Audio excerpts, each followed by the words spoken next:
Ya, saya akan bacakan dulu beberapa hadis Rasulullah alaihi salatu wassalam tentang salat berjamaah.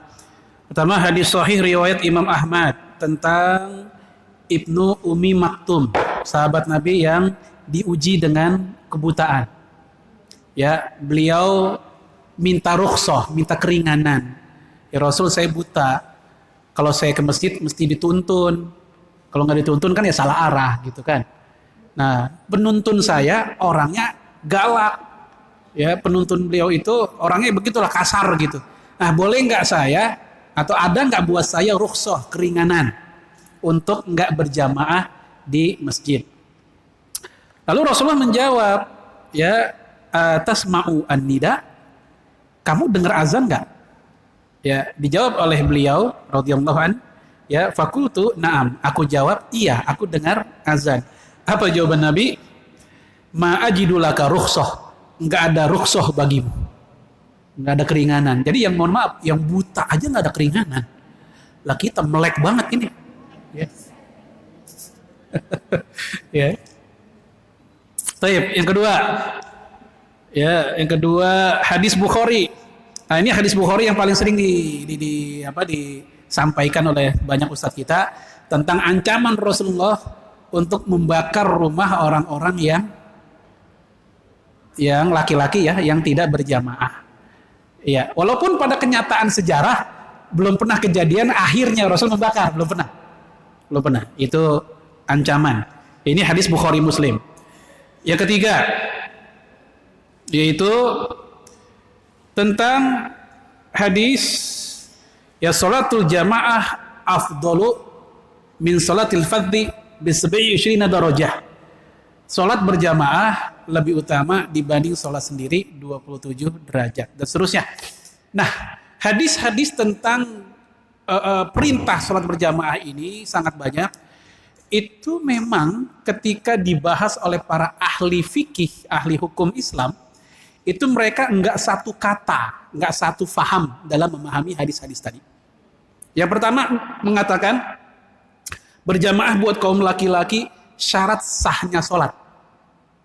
Bukan hanya wajib, tapi syarat sahnya sholat. Alias kalau enggak berjamaah tanpa uzur, sah enggak? Enggak sah. Pendapat siapa ini?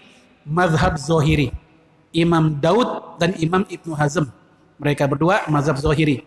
Kemudian sebagian tabi'in dan juga sebagian Hambali seperti Ibnu Aqil dan Ibnu Taimiyah.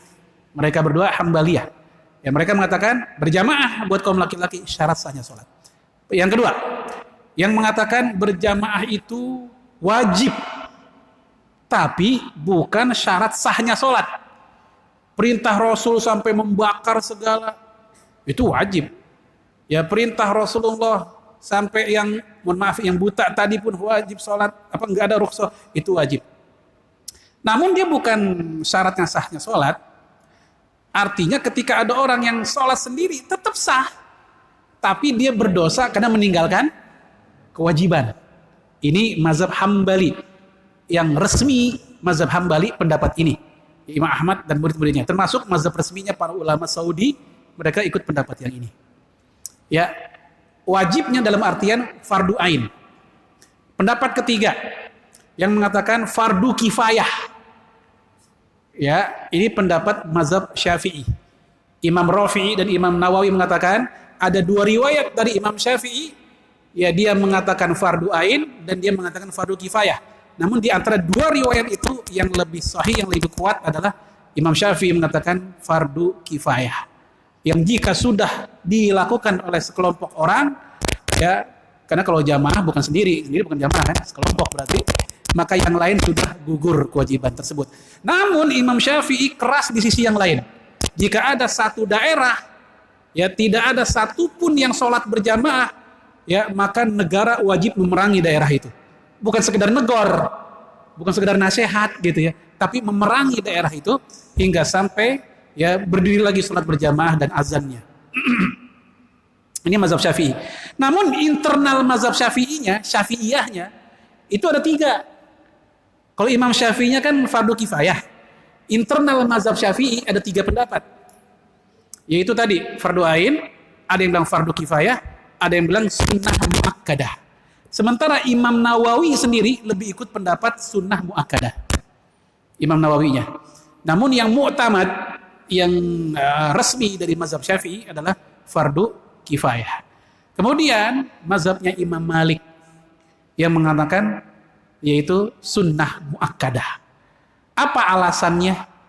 Karena ketika Rasul katakan sholat berjamaah di 27 derajat lebih utama dibanding sholat sendiri, maka itu tanda sholat sendiri tetap sah dan tetap berpahala. Cuman pahalanya 1/27 sholat berjamaah.